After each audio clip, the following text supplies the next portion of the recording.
Welcome back to Seryla Philosophy, Episode 5, Thought Existence, How Ideas Work. Let's get started. Paragraph 1. Thought existence is the animation of our ideas. Thought existence is an area where we can animate our acquired ideas and arrange ideas into any form. It is our post-sensory existence and post-reactive / emotional existence. When we remove physical existence, our sensory existence, and our reactive / emotional existence from all that we have experienced, we have left ourselves with only thought existence. Our thought existence in action involves only ideas. Paragraph 2. We must view the original origins of ideas under their terms and not ours. To bring accountability to ideas, we must first understand their existence and actions. Our ideas do not spontaneously spring forward from non-existence. In their individual pieces, we do not derive our ideas from in causa sui, a self-created existence that arrives by an a priori impregnation or a priori generation from something else other than physical existence. In fact, we have no ideas that exist in a priori. Our ideas result from the action of the physical world. We have both the physical actions of our thought and the physical actions of physical existence that input to our sensory and reactive existence. Our sensory and reactive inputs contribute to our thought existence. They too are our original source to all ideas. Paragraph 3. The natural development of our human brain involved mapping our physical world. Our brain developed by the non-conscious action of the physical material of the universe and involved a stimulus-response relationship in its interactions with physical existence. As we develop in complexity, our brain becomes increasingly more sophisticated in its capacity to map and learn from the sensory input it received from its physical world. Paragraph 4. John Locke had a sense of the relationship between physical existence and thought existence. He wrote, Bibliography 15, Book 4, Chapter 10, page 17, quote, "If it be the motions of its parts on which its thinking depends, all the thoughts there must be unavoidably accidental and limited, since all the particles that by motion cause thought, be each of them in itself without any thought, cannot regulate its own motions, much less be regulated by the thought of the whole, since that thought is not the cause of motion, parentheses, for then it must be antecedent to it, and so without it, end of parentheses, but the consequence of it, whereby freedom, power, choice, and all rational and wise thinking or acting will be quite taken away, so that such a thinking being will be no better nor wiser than pure blind matter, since to resolve all into the accidental unguided motions of blind matter, or into thought depending on unguided motions of blind matter, is the same thing, not to mention the narrowness of such thoughts and knowledge that must depend on the motions of such parts. End of quote. Paragraph 5. It is the relational interaction between physical existence and our thought existence through our various senses that brings us to our actions. If we as an adult lose our senses and reactive / emotional responses, we would live a life of thought existence only. We would only be able to live in what was experienced in our acquired ideas. We could acquire the individual pieces of an idea and reconstruct them back to the original experienced idea. We also could acquire the individual pieces of an idea and arrange them differently or mix them with other ideas. For sake of clarity, we are talking about a normal operating mind. Footnote 7. We are removing sensory and reactive existences for comparison purposes to demonstrate core functionality, how a human mind operates under extreme conditions of isolation between various fractions of the human mind, although valid areas of study do not concern us on this present subject. End of footnote. Our actions of thought follow their prescribed motions. When we use our senses, we follow the interactions between physical existence and our thought existence. If I'm talking to you, I am not carrying a conversation with my wife as she is elsewhere. Physical existence moves the relational aspects of our thought existence through sensory existence. When John Locke above wrote, quote, "no better nor wiser," end of quote, it involved the combination of previous experience and the capacity of that particular brain. Paragraph 6. It is the movement of the physical that results in ideas. The physical world carries information of its existence by the movement of physical actions. This includes wavelengths of light, sound, and other sensory information that our senses respond to by their existence and reception. These various informational actions result in physical stimulation of intermediaries that provides information to the physical brain. This movement into the brain generates actions in physical existence that results in awareness. John Locke understood this with his, quote, "since all the particles that by motion cause thought," end of quote, statement above. Paragraph 7. The intermediaries are our senses. Our 5 senses input us information from our physical existence.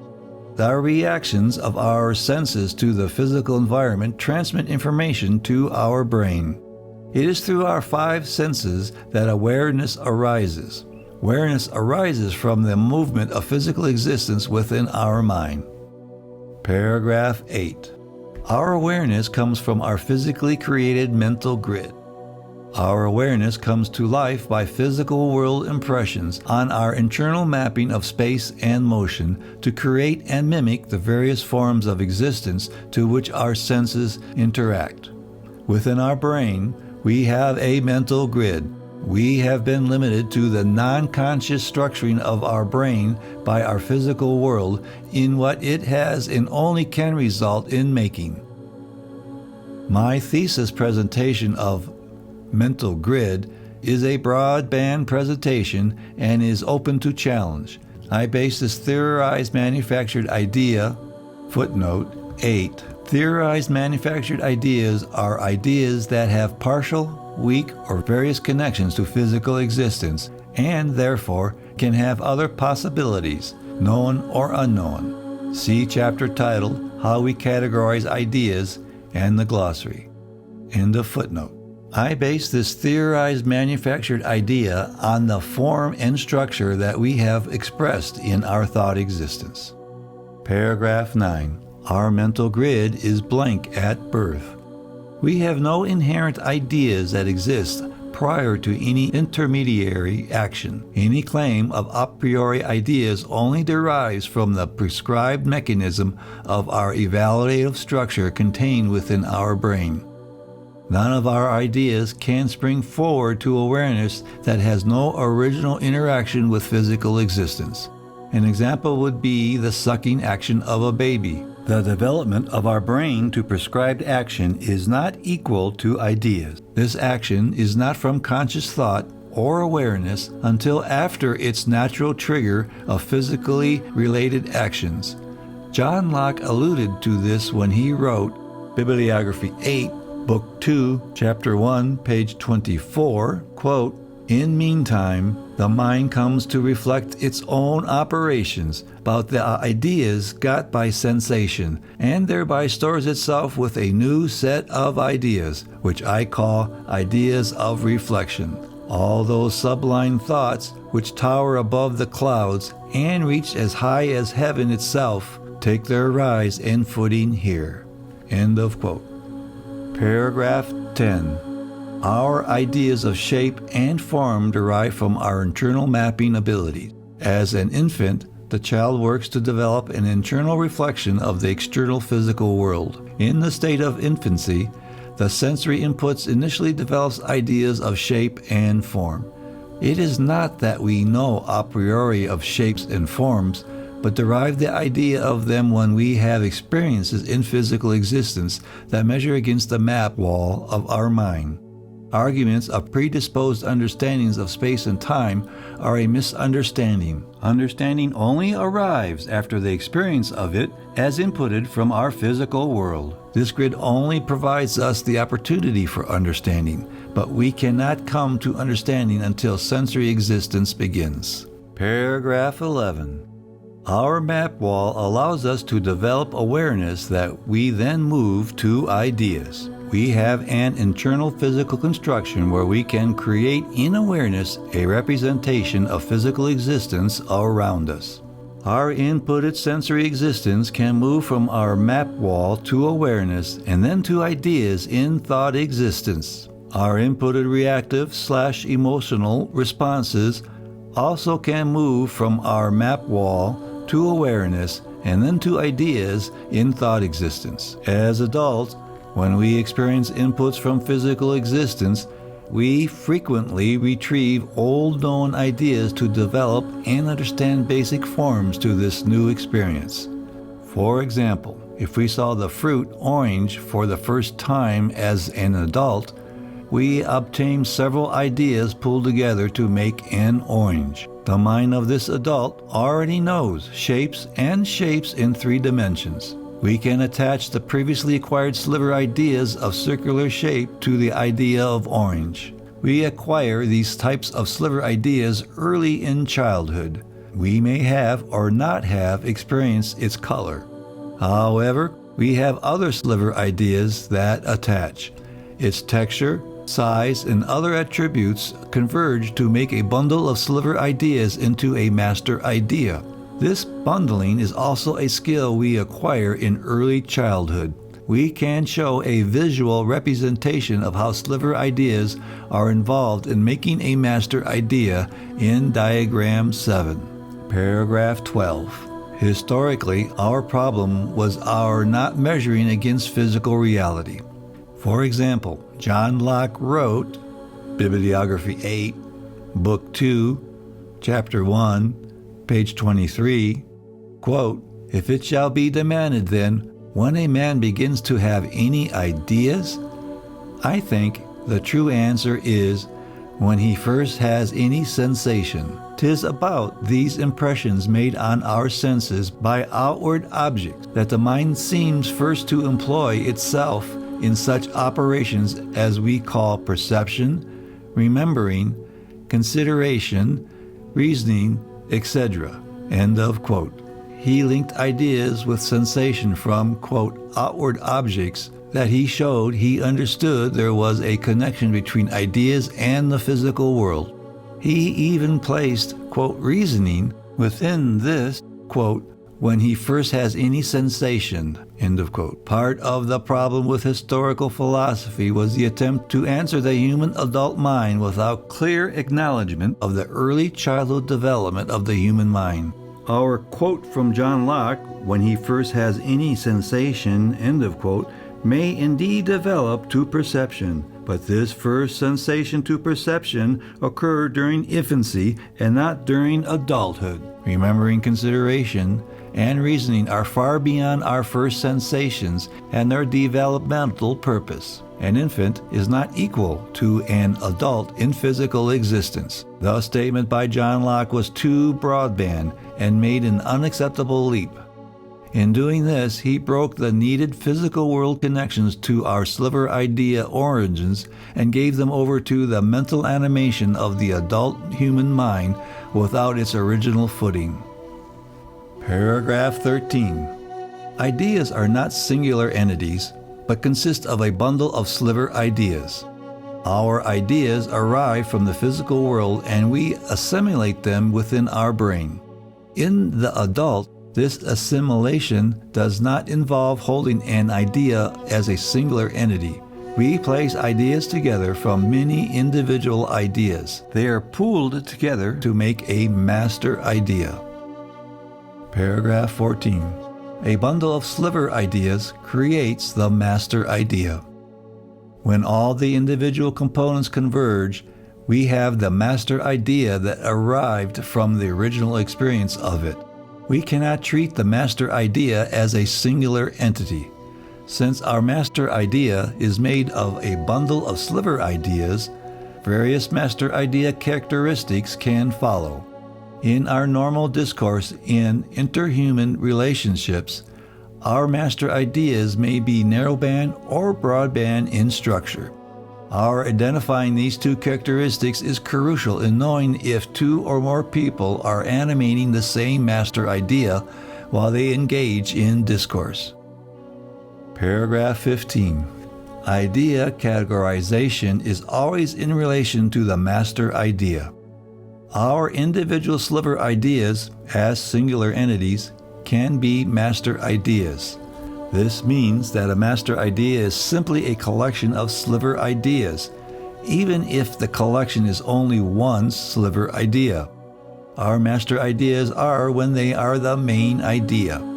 For general consideration, our master ideas usually involve a collection of sliver ideas.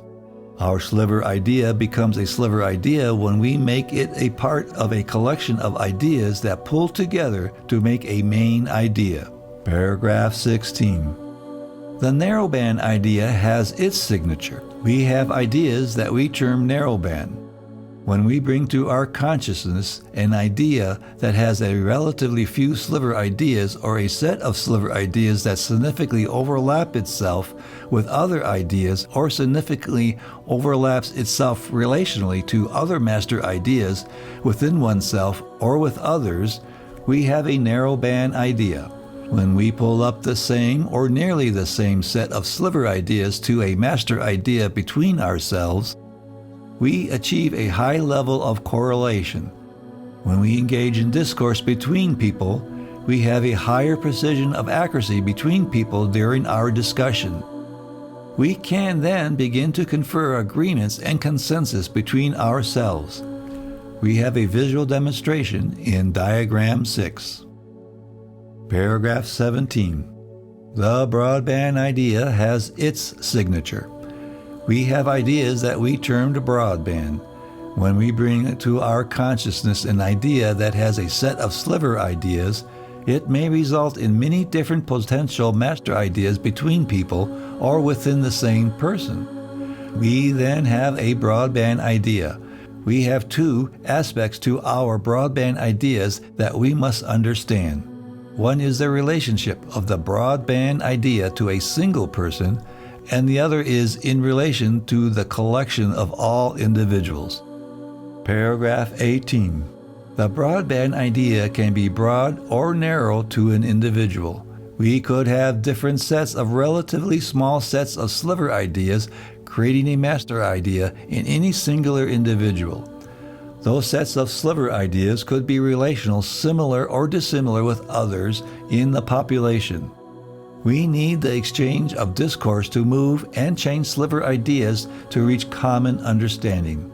We could have two people talk about an idea that they assume is the same between them, but in fact contains a different set of sliver ideas that misalign understanding and conceptualization of the master idea in discourse.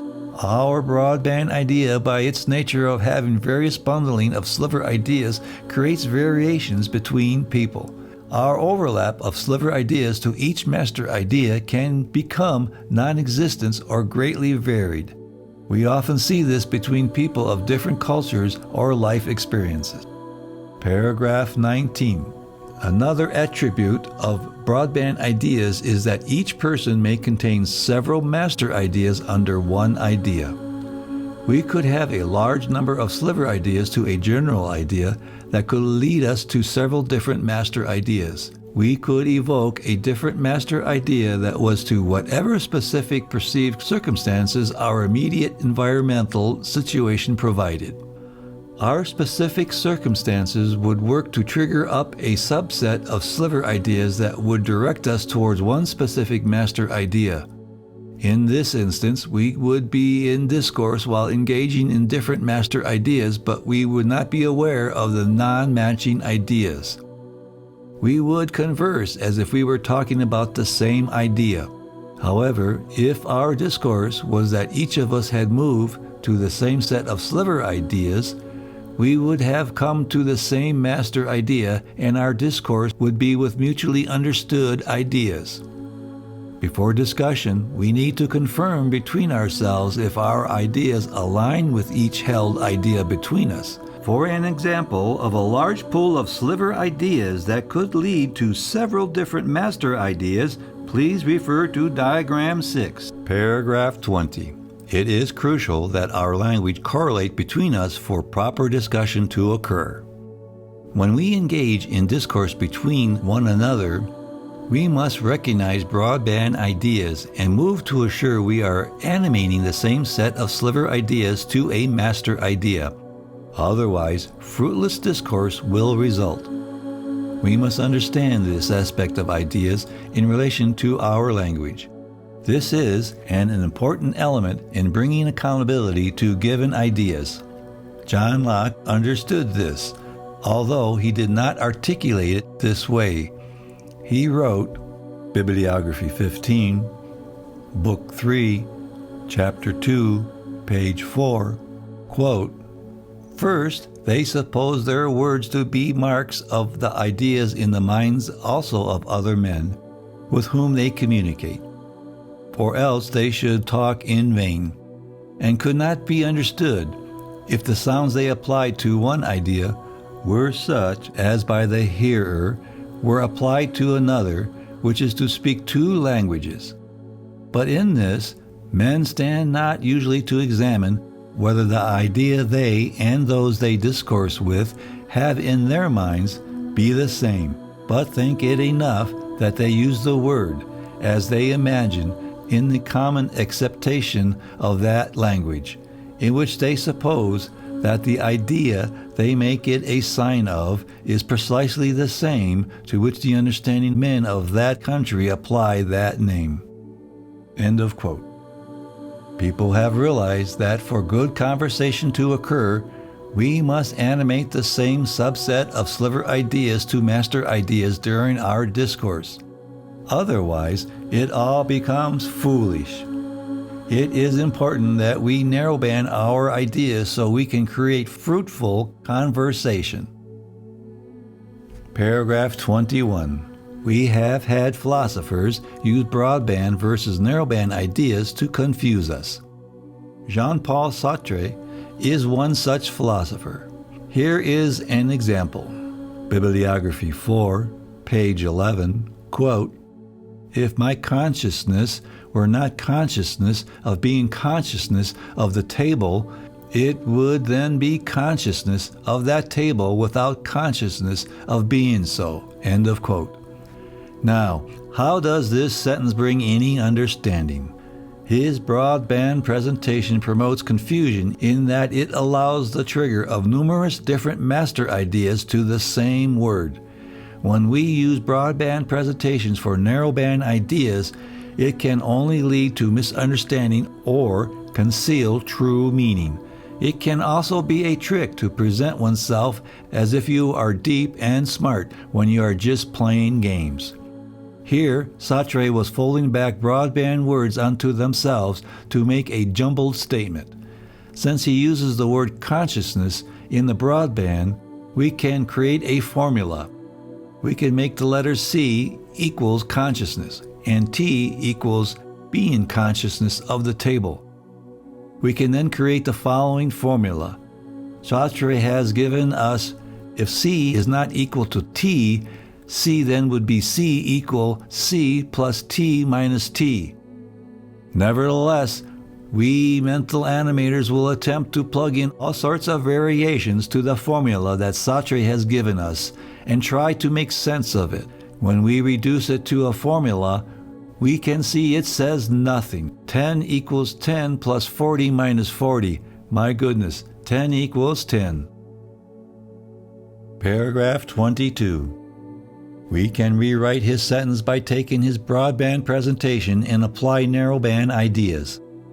Owing to this horrid use of the broadband word consciousness, many narrowband versions to the word can occur. This means we could make numerous rewrites of his sentence. If we attempt to make it have sense and clarity, here is my version. Get ready. If my human mind were not conscious of being aware of the table, my human mind would then be aware of that table without consciousness of being so. First, in his sentence, the word it referred back to the first use of the word consciousness. We have taken his broadband word of consciousness and pulled out different narrowband ideas. Here I use the narrowband idea of our human mind being conscious and awareness. Awareness is the action of experience. Consciousness is the sustained form of awareness. Footnote 9. See the section or the episode on awareness and consciousness. End of footnote. We can have awareness and being conscious of the table as when we have awareness of the table sustained. We are being conscious of the table. We can have awareness and being conscious of consciousness. We can sustain our awareness of consciousness as well. I use the term being conscious and consciousness the same, except as follows. Being conscious is the state of action to specific awareness, whereas consciousness is a general statement to the state of the action of any awareness. This means that being conscious is a limited idea, and we tie it to an action from specific awareness. This also means that consciousness is a universal idea, as we do not tie it to a specific action. This also makes it broadband, as it can entail many different narrowband ideas. When we use the universal form of consciousness, we have to be careful that we do not confuse it with our physical mind. Our human brain is a structure capable of outputting awareness and consciousness, but the human brain itself is not a consciousness. Paragraph 23. Since the first use of the word consciousness in the sentence by Sartre was the universal idea form, he inadvertently referenced the physical structure of the human mind. We cannot have a physical structure aware of action. The action can be aware of the physical structure. In his not referencing physical existence, he left people in an endless loop of C equals C plus T minus T of infinite variations. In our rewrite, we have the physical mind, which we can represent as H. The difference between awareness and consciousness is that the consciousness is awareness sustained. This translates to consciousness equals awareness with sustained in time. And that is C equals A plus S. Awareness is without sustained in time. A equals C minus S. When H is in action, it is either C or A. By using narrowband ideas, I provided these formulas. The rewrite then translates to, if H is in action, it is either C or A. If H is C minus S, then H is A. In simple words, if we do not have awareness in a sustained mode, we have awareness. It does not say much, but it is now clear. Paragraph 24. These narrowband aspects hid inside the broadband word consciousness that Sartre used. In the rewrite, we see that Sartre attempted his first use of the word consciousness in relation not to its physical self, but to undefined awareness, A or A plus S. This is significant because awareness and consciousness do not mean the same thing.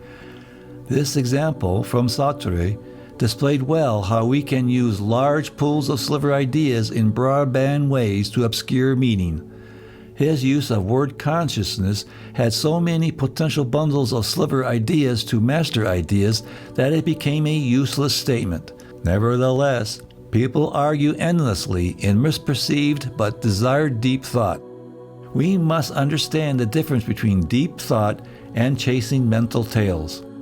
Although his sentence sounded nice and clever, it obscured his meaning.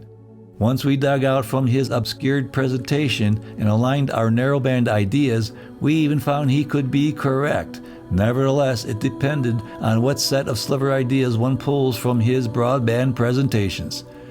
We have to invoke our language element to bring accountability to ideas. In this example, we see that he allowed the word consciousness to be broadband and that it included the physical aspects of the human brain to be consciousness as well as different types of mental activity. Paragraph 25. Thought existence is separate from physical existence. We can now see the importance to distinguish between physical existence and thought existence. If we do not, we can mix the two different narrowband ideas together as we have seen with Sartre.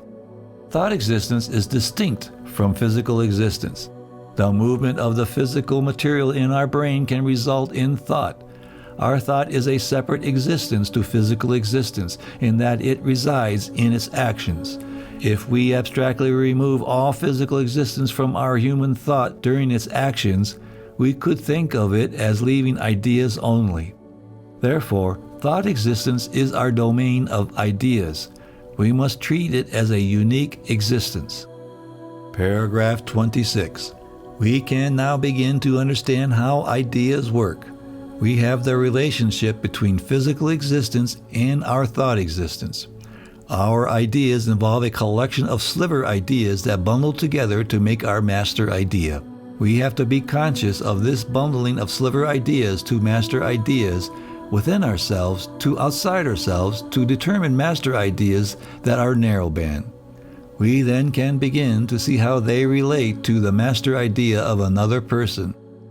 We have to be aware that for discussion to have value, we have to align our sliver ideas to our master ideas that we consider the same. This ends Episode 5, Thought Existence, How Ideas Work. In the next episode, we will cover how we categorize ideas. Thank you for watching. If you have subscribed, thank you. If you have not, please do. And lovingly hit that like button.